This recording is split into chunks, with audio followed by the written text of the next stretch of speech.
Yes, I can hear you.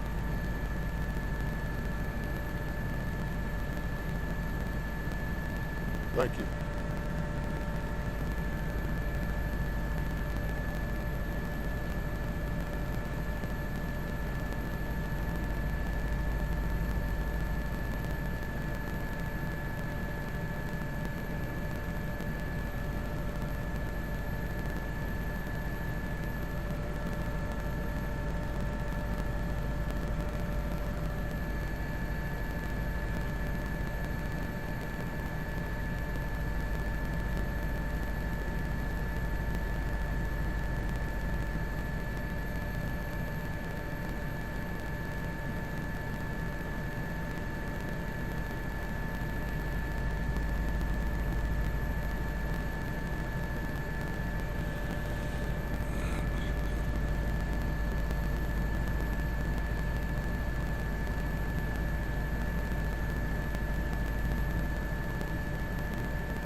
Well, they're still here. They've repositioned a lot of the water cannons and also the towers, the water towers that actually are putting water on the top. Look at the roof on this one.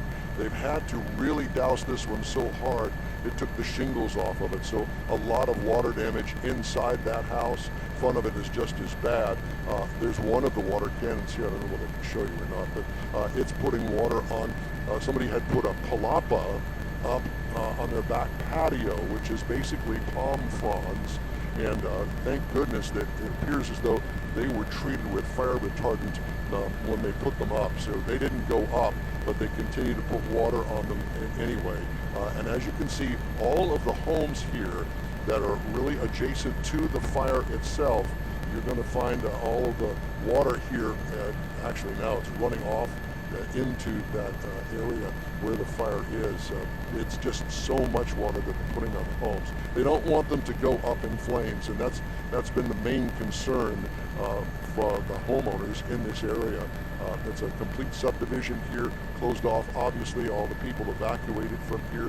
We don't know of any injuries for the people that live here, but quite a fright, as you can just imagine, when that explosion that happened with that car that we're going to show you here in just a second when we come around. It still sits here and completely burned up, as you can well imagine. This gives you a better idea of how big that flame was when it ignited, crossed Spencer Highway, and set all of this on fire as well. They continue to really put out some hot spots around the area, and as I mentioned during a broadcast here at the Walmart, Walmart really has been kind of a center of concern here because of all the cars here. The cars are still here. I don't know if anybody spent the night maybe on some of the mattresses inside Walmart, but I can tell you that all the cars are still here. I hope they got a McDonald's or something inside, so at least they could get something to eat. But as you can see, all of the businesses here along Spencer Highway remain closed. We understand that there are about 300 without power, and the reason being is because this fire actually melted the power lines. And there you can see them right there dangling off of that big tower. There was one of the towers that I saw here just a little bit ago that is actually blown down part of the wires that were attached to it, and it's kind of hanging there off of the part of the tower that's still up. But still chaotic situation here. The flames themselves about 1/3 the size as they were when we arrived on the scene shortly after this thing blew up at about 10 o'clock yesterday morning.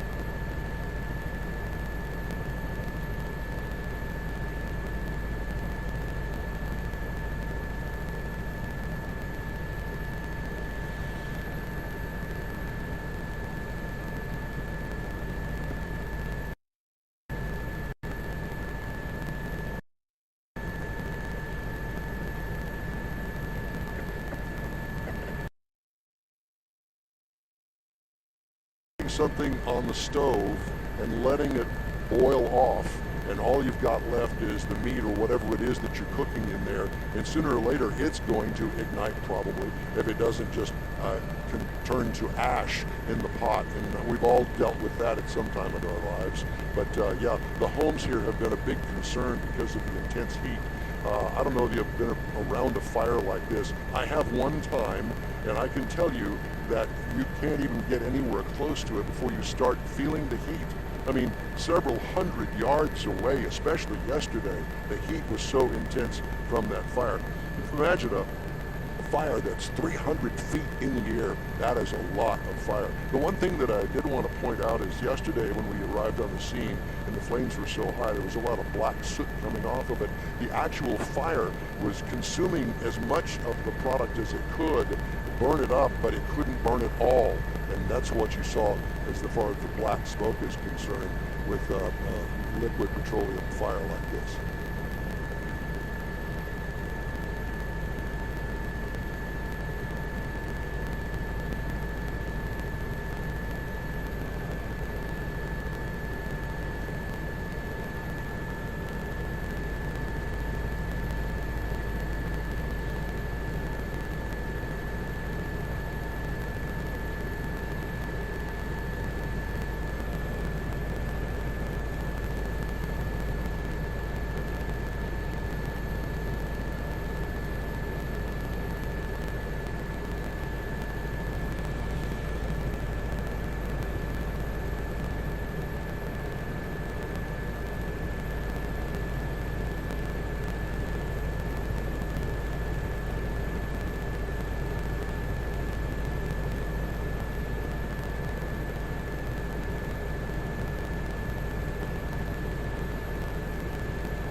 Yes, are you talking to me, Samika?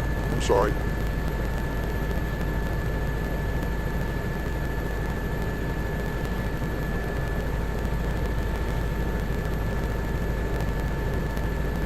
Well, I heard one of the eyewitnesses say that the car drove in and hit that actual valve that was sticking out of the ground, and that's when it exploded. The car is off to the side because apparently it lifted that car up into the air and pushed it over there. There is that power line that I was telling you about that melted off of the actual structure itself. It's the closest one here to the fire. You can see the top of it. It fell down. A couple of wires are still kind of holding it up off the ground completely. Doug Schertz, I was talking to just a minute ago, he was looking at the power lines that are down across Spencer Highway here, and as you can see, it's going to take some time. We also understand that over here, staged in the Walmart parking lot, are energy trucks, power company trucks that are ready to go to work as soon as the fire is out and they're given the okay to go in. So they're going to start getting the power back on for those 300 people or so that are still without power. As far as the Walmart is concerned, I don't know what they're going to do with all these people that were in. Much water on this particular roof trying to keep the fire out of the house, that it blew the shingles off of it, so tremendous amount of water damage inside that home, and probably the other ones. You can see the roof damage there. This one here melted the front of the house off. That's how intense that fire was. A lot of damage. Don't know what's left inside. Your couch, the chairs, the dining room, the bedroom. Maybe you've got a car in the garage. We don't know what kind of damage is done to all of that. But as you can see, they're still working on keeping those houses as cool as they can so they don't catch fire.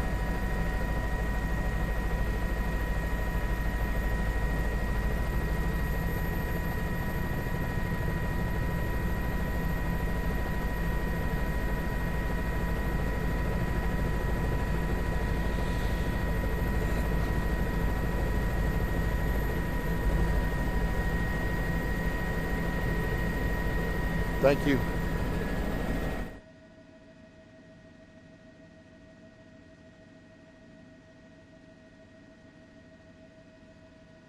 Headed home.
Stott is playing.